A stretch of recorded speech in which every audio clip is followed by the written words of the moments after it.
Assalamualaikum warahmatullahi wabarakatuh. Anak-anak gimana? Kita hari ini akan mempelajari tentang binomial nomenklatur. Apa itu? Nah, sekarang kita akan belajar bersama Pak Dwi. Yuk. Oke anak-anak sekalian, tentunya kalian berasal dari daerah yang berbeda-beda, bukan? Nah, dari daerah-daerah masing-masing itu mempunyai bahasa yang berbeda-beda, ya kan? Yang tahu hanya orang-orang yang di daerah tersebut. Sementara orang yang di daerah lain punya bahasa sendiri yang diketahui oleh daerah orang-orang tersebut. Nah, jika suatu benda atau suatu makhluk hidup itu mempunyai istilah yang berbeda-beda di setiap daerah. Contoh ya, misalnya ada pisang, kalau bahasa Indonesianya pisang, maka bahasa Jawanya gedang, atau bahasa Sunda disebut cau, atau bahasa Bali disebut bui. Nah, berbeda-beda bukan? Atau bahasa Inggrisnya disebut banana. Ini kalau orang-orang itu berkumpul dan berbicara dengan menggunakan bahasa masing-masing, wah, bisa dibayangkan betapa ramainya. Mereka saling tidak tahu apa yang diomong. Nah, kalau ini terjadi pada seorang ilmuwan di seluruh dunia dan berkumpul membicarakan suatu masalah dengan bahasa yang berbeda-beda, kan bisa ramai ya. Oleh sebab itu, maka dibikin suatu persatuan bahasa dari makhluk hidup, istilah penyebutan makhluk hidup yang disebut sebagai binomial nomenklatur. Itu. Sehingga jadi untuk binomial nomenklatur ini bisa dimengerti oleh semua ahli-ahli di bidang biologi. Itu akan paham dengan istilah ini, karena ini adalah istilah yang dicetuskan untuk mempersatukan para ilmuwan untuk mengerti dari makhluk hidup yang disebutkannya. Begitu. Kenapa nama daerah itu kurang bisa dipahami oleh orang? Karena tidak ada aturan-aturan khususnya. Ada yang menggunakan bahasa yang asal saja. Misalnya ada bunga pukul 4. Ada juga bunga matahari karena bentuknya seperti matahari, ya kan? Ada juga bunga sepatu. Bentuknya nggak seperti sepatu, tapi penyebutannya bunga sepatu. Nah, ini tidak ada aturan-aturan baku ya.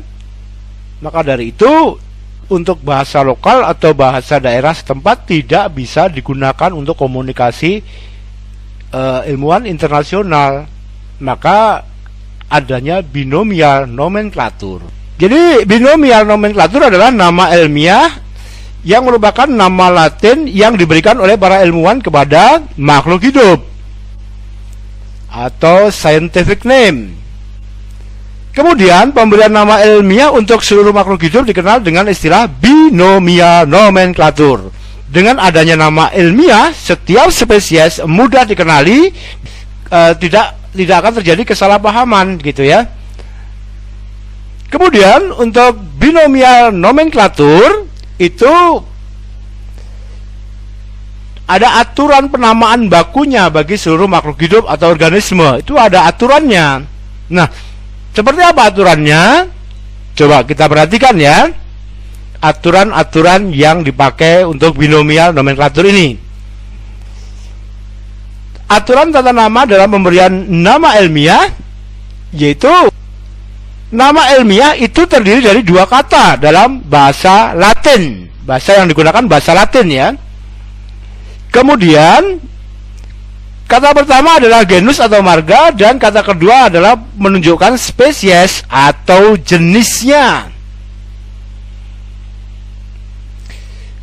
Kemudian aturan berikutnya adalah cara penulisannya. Penulisan kata pertama yaitu nama genus diawali dengan huruf besar atau huruf kapital, sedangkan untuk huruf pertama menunjukkan spesies itu menggunakan huruf kecil. Jadi genus huruf besar, spesies huruf kecil. Bila ditulis dengan huruf cetak tegak, maka harus digarisbawahi secara terpisah. Sedangkan bila ditulis dengan cetak miring, maka tidak perlu digaris bawahi. Begitu ya. Kita ambil contoh. Oryza sativa itu merupakan nama ilmiah dari padi. Coba perhatikan penulisannya. Oryza sativa ditulis dalam keadaan miring seperti itu. Sementara Oryza sativa di dalam keadaan tulisan tegak itu digaris bawahi setiap katanya. Oryza O-nya besar, sativa S-nya kecil.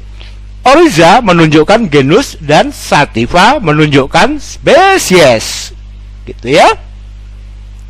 Contoh berikutnya, Zea mays merupakan nama ilmiah jagung.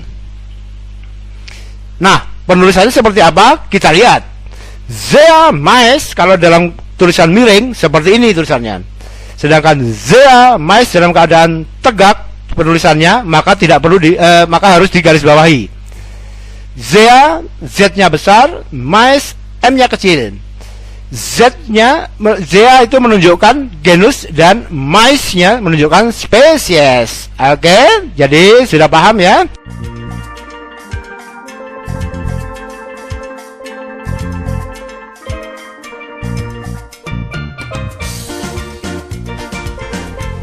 Nah, bagaimana? Sudah paham kan? Ya, itulah namanya binomial nomenklatur. Sampai di sini ya.